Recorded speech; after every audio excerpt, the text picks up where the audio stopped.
ವಿಶೇಷ ಚೇತನರ ಸ್ವಾಭಿಮಾನದ ದುಡಿಮೆಗೆ ಸಹಕಾರವಾಗುವಂತೆ ಸರ್ಕಾರದ ವತಿಯಿಂದ ಸ್ಕೂಟರ್ಗಳನ್ನು ವಿತರಣೆ ಮಾಡಲಾಗ್ತಾ ಇದ್ದು ಸಮರ್ಪಕವಾಗಿ ಸದ್ಬಳಕೆ ಮಾಡಿಕೊಳ್ಳಬೇಕು ಅಂತ ಶಾಸಕ ಪಿಎಂ ನರೇಂದ್ರ ಸ್ವಾಮಿ ತಿಳಿಸಿದರು. ಪಟ್ಟಣದ ತಾಲೂಕು ಪಂಚಾಯಿತಿ ಆವರಣದಲ್ಲಿ ವಿಕಲಚೇತನರು ಹಾಗೂ ಹಿರಿಯ ನಾಗರಿಕರ ಸಬಲೀಕರಣ ಇಲಾಖೆ ವತಿಯಿಂದ 2023-24ನೇ ಸಾಲಿನ ಅನುದಾನದಲ್ಲಿ 13 ಅರ್ಹ ಫಲಾನುಭವಿಗಳಿಗೆ ಸ್ಕೂಟರ್ ಅನ್ನು ವಿತರಿಸಿ ಅವರು ಮಾತನಾಡಿದರು.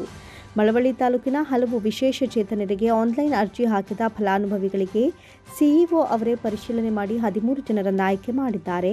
ಆಯ್ಕೆಯಾದ 13 ಫಲಾನುಭವಿಗಳಿಗೆ ಸ್ಕೂಟರ್ ವಿತರಣೆ ಮಾಡಲಾಗಿದೆ. ಮುಂದಿನ ದಿನಗಳಲ್ಲಿ ಇನ್ನೂ ಹೆಚ್ಚಿನ ಅನುದಾನದಲ್ಲಿ ವಿಕಲಚೇತನರಿಗೆ ಸೌಲಭ್ಯ ದೊರಕಿಸಿಕೊಡಲಾಗುತ್ತೆ ಅಂತ ತಿಳಿಸಿದರು. ಮಳವಳ್ಳಿ ತಾಲೂಕಿನ ಹಲವು ವಿಶೇಷ ಚೇತನರಿಗೆ ಅವರಿಗೆ ವಾಹನ ಸವಲತ್ತನ್ನು ಒದಗಿಸಿ 12 ಜನ ವಿಶೇಷ ಚೇತನರಿಗೆ 13 ಜನರಿಗೆ ಇವತ್ತು ಆನ್ಲೈನ್ ಅರ್ಜಿ ಮತ್ತು ನೇರವಾಗಿ ಇದನ್ನು ಸಿಇಒ ಅವರೇ ಪರಿಶೀಲನೆ ಮಾಡಿಕೊಡ್ತಕ್ಕಂಥದ್ದು. ನಮ್ಮ ತಾಲೂಕಿನ 13 ಜನರಿಗೆ ಇವತ್ತು ಆ ಸೌಲಭ್ಯವನ್ನು ವಿತರಣೆ ಮಾಡಿದ್ದಾರೆ.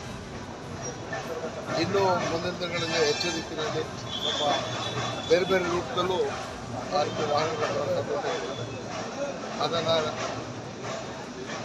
ಅವಶ್ಯಕ ಉಳ್ಳಂಥ ಇವಾಗ ದುಡಿಮೆಗೆ ಅವಕಾಶ ಆಗ್ತಕ್ಕಂಥ ಜನಗಳಿಗೆ ವಿತರಣೆ ಮಾಡೋ ಕೆಲಸ ಮಾಡ್ತಾರೆ. ಇದೇ ಸಂದರ್ಭದಲ್ಲಿ ತಾಲೂಕು ಪಂಚಾಯಿತಿ ಕಾರ್ಯನಿರ್ವಾಹಕ ಅಧಿಕಾರಿ ಶ್ರೀನಿವಾಸ್, ವಿಶೇಷ ಚೇತನರು ಹಾಗೂ ಹಿರಿಯ ನಾಗರಿಕರ ಸಬಲೀಕರಣ ಇಲಾಖೆಯ ಮಹದೇವು ಸೇರಿದಂತೆ ಇತರರು ಹಾಜರಿದ್ದರು.